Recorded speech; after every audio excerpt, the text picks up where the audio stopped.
खूब खूब जोहार, जय भीम, जय संविधान।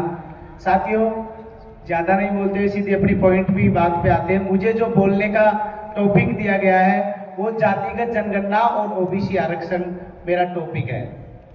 मैं अपने टॉपिक पे ही बोलूंगा। ओबीसी आरक्षण क्यों जरूरी था, जातिगत जनगणना का उसमें क्या योगदान है और जातिगत जनगणना कैसे इस देश की तकदीर और तस्वीर बदल सकती है।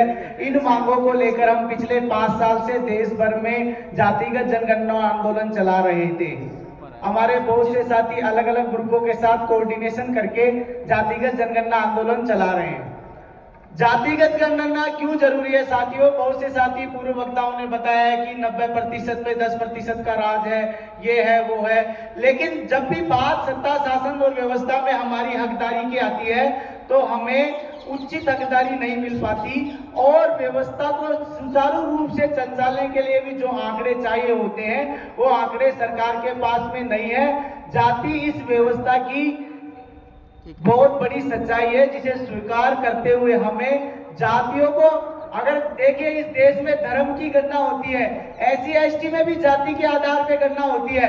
हम लोग चाहते हैं कि इस देश में ओबीसी की तमाम जातियों की जनगणना होनी चाहिए और अगर आप ओबीसी की भी नहीं कर सकते तो कम से कम स्वर्णों की जनगणना करके बता दीजिए कि ये कितने प्रतिशत है।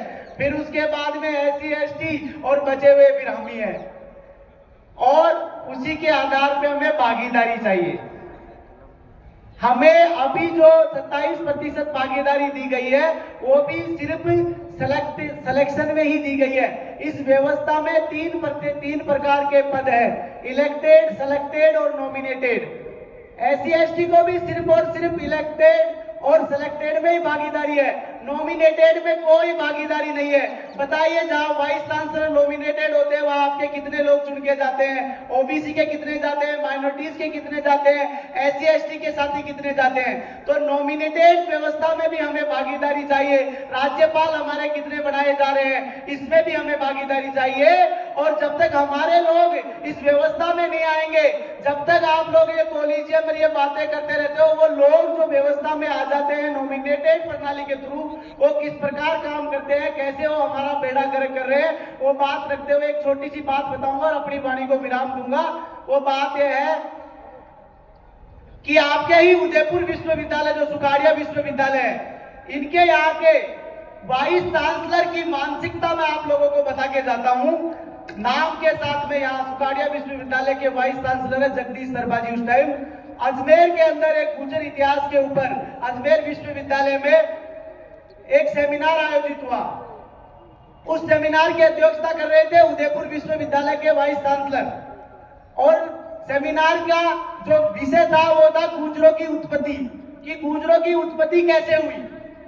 तो साहब सबने अपनी अपनी बात रखी, फिर वाइस चांसलर साहब ने अपनी बात रखी। ये बात मैं आप लोगों को इसलिए बता रहा हूं कि कोई गांव का गरीब अनपढ़ व्यक्ति अगर ये बात बोलता तो हम लोग इसको एक्सेप्ट कर लेते कि ठीक है, पर एक व्यक्ति जो एक विश्वविद्यालय का वाइस चांसलर है उसके दिमाग में क्या है और ऐसे लोगों को वाइस चांसलर बना कैसे दिया जाता है, इस पे बात करने की, इस पे विचार करने की जरूरत रहेगी। इस बात को मैं शुरू करता हूं साथियों।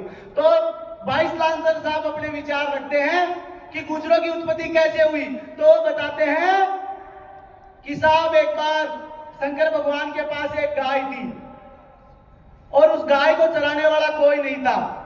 तो पार्वती जी ने कहा जी इसकी गाय को चराने की व्यवस्था करो। तो शंकर भगवान ने उस गाय के सूखे गोबर से एक आदमी की उत्पत्ति की और वो आदमी उस गाय को चरा के लाता था। थोड़े दिनों बाद में पार्वती ने कहा कि जी गाय को चराने की व्यवस्था तो कर दी, पर जो व्यक्ति गाय चरा रहा है उसका भी सांसारिक जीवन होना चाहिए जैसे हमारा सांस्कारिक जीवन है। तो बोला इसके लिए पत्नी की व्यवस्था करो।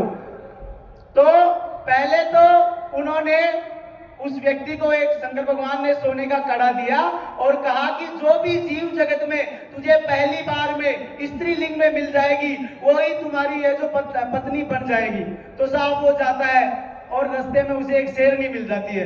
तो पहले तो वो डर जाता है, लेकिन उस कड़े के चमत्कार से वो शेरनी एक सुंदर महिला में परिवर्तित हो जाती है और उस सुंदर महिला से जो शेरनी से परिवर्तित हुई है और उस गाय के गोबर से पैदा हुए व्यक्ति के आपसी संभोग से जो संतान पैदा होती है वो गुजर है, इसलिए गुजरों को शेरनी का जाया कहा जाता है। तो साहब सारे गुजरों ने तालियां बजा दी, भाई शेरनी का जाया है। वहां हमारे एक देखो बीएल नाम के जो होते थे सच में क्रांतिकारी होते, चाहे वो भंवरलाल परमार हो, चाहे बीएल गुजर हो, चाहे बीएल मेघवंशी हो।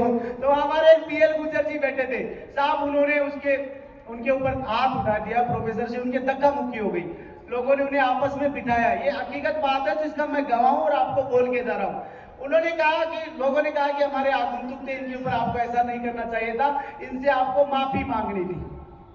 तो उन्होंने कहा मैं इनसे माफी मांग लूंगा, मेरी दो चीजों का जवाब मुझे चाहिए। पहली बात तो ये कि जब मेरा बच्चा किसी कॉन्वेंट स्कूल में, सरकारी स्कूल में पढ़ेगा, वहां बराबर के बच्चे उससे पूछेंगे कि गुजरों का इतिहास क्या है, तो मान लीजिए वो ये कहानी बताएगा, तो वो बच्चे फिर उससे पूछेंगे कि यार उस गाय के गोबर में ऐसी क्या रासायनिक अभिक्रिया हुई कि उससे आदमी पैदा हो गया। पहली बात।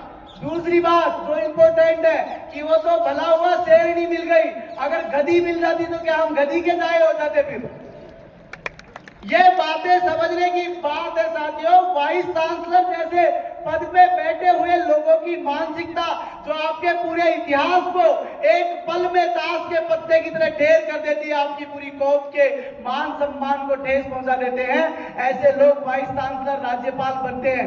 तो उन लोगों को रोकने के लिए और हमारी हिस्सेदारी मांगने के लिए, जो बीपी सिंह जी ने अभी मेरे से पूर्व वक्ता बता रहे थे कि इस देश में अगर सबसे ज्यादा नफरत किसी ने झेली है तो वो बीपी सिंह जी ने झेली है। इसलिए झेली है कि उन्होंने पिछड़ों को 27% आरक्षण दिया था। तो हम चाहते हैं, देखिए राजस्थान में गुजरों ने आरक्षण आंदोलन किया, उनके 75 बच्चे